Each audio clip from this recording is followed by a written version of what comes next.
What's poppin'? How you guys doing? Hope you're doing well. Hope everything's going well for you. Hope things get better. Just wanted to hop in here to make another Borderlands 4 video. Just talking about the movement and how to better utilize it so that you can more effectively get across kairos, whether you're starting the game out or if you're level 50 grinding. This should apply for all of you. Granted, I play on console. I know there's some movement tech you can do on PC by binding a few keys together that you can technically replicate on console. It's just a little bit harder. But I just want to showcase what I've been using and what has been making the game flow really well and feel really smooth, besides performance. And I'm aware this video probably will not get as many views as my last one because it's not really farm and hate, but I'm fine with that. I just want to make this video anyways. But basically, let me start off with the basis of this. The game has its base moveset where you have a double jump, one jump off the ground, and one jump in the air. And then you have your dashes, and you can do them in any direction. Granted, when you're starting out the game, your dash pack will not be as effective. We get 4 dashes once you have all the upgrades, and then before you get all the upgrades, you only have 2, and it recharges a lot slower, but using the movement still applies. So, I'm going to start off by explaining the simple B-hop. This right here, I started figuring this out like the day 3 of playing the game, and I just kept messing with it, and then I messed with some other things, and that's where I'm at right now. But this is the first thing you want to practice, is just this. Because you have 2 jumps stored, you can jump off the ground, dash, and then jump again. Granted, there's a little bit of timing to it. If you hit jump too early or too late, you won't maintain as much momentum as you want. But if you hit it too early, you won't actually jump up, and so you'll just dash and then come straight back down to the ground. So, if you want, just mess around with this, just jump, dash, jump, and you just sit here and skate around. You can do it during combat, you can do it farm and loot, whatever you need to do. This is like the bread and butter move that you want to practice and get the timing down, because it does take a minute for your hands to get used to it. Granted, I should note that I do play with paddles on a controller, so I have no idea how hard this would be without the paddles. I'm sure it's still easily attainable, but this is just step 1 of getting comfortable with the movement, is just this combo right here. Then the next step is that you can technically dash from the ground and you still have your jumps. And the way jumps work in this game is the game always stores 2 jumps for you, regardless of whether or not you're on the ground or in the air, and there are things that reset those jumps, like grapple points.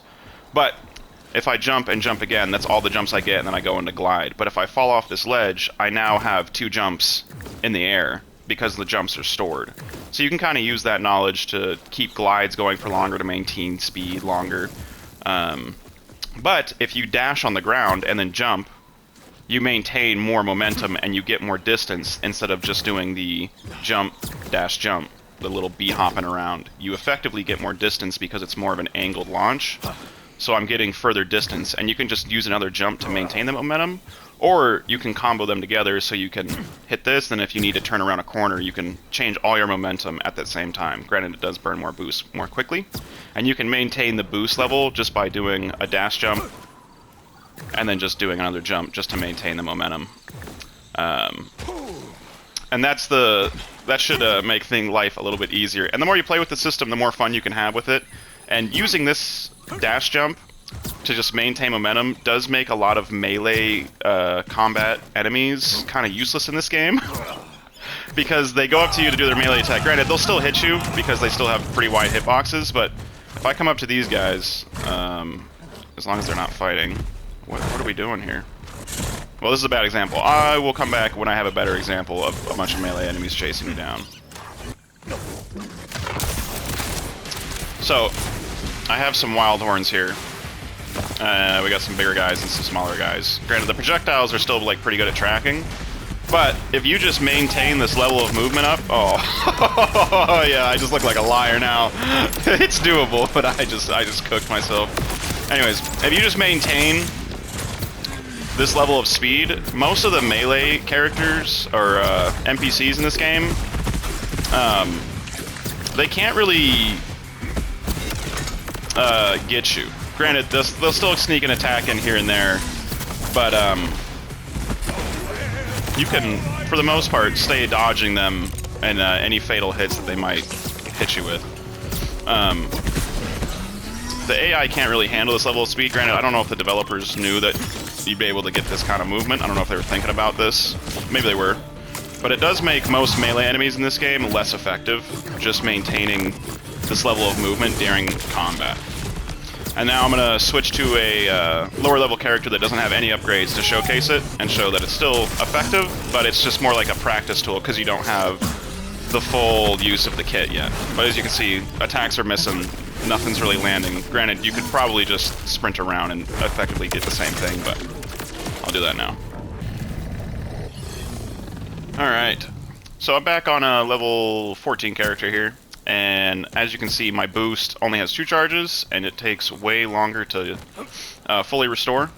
So you won't be able to utilize this movement as effectively, but all the same basics still apply. Granted, you just use them a little less often, but they still come in handy if you're almost dead, or you need to get out of combat, or you need to make like a quick escape. It still works all the same.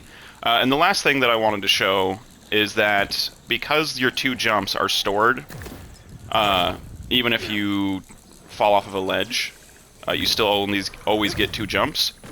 When you come out of a vehicle, this little hop right here, if you eject yourself, it kind of raises you up in the air, and you still maintain the 2 jumps because you haven't used them. So you effectively get a triple jump, and you can use that to either come off of a vehicle's momentum and sort of launch yourself out of it, and then you can maintain that momentum with the jumps. And then you have your glide if you still need it. So you can extend what kind of gaps you can cross even more. And then you can still use this during, you know, combat as well. And it does make getting from enemy to enemy a little bit easier. Makes your life a little bit easier. And that's all I got for today. Don't know how many people will see this. I don't think it'll be anywhere near as much as my last video. There's a lot of conversation going on that. And I do appreciate all the feedback. I've read most of the feedback on my past video. So appreciate you guys interacting, or if you leave any comments or any suggestions, just let me know. But that's all I wanted to showcase today. Appreciate you guys watching. See ya.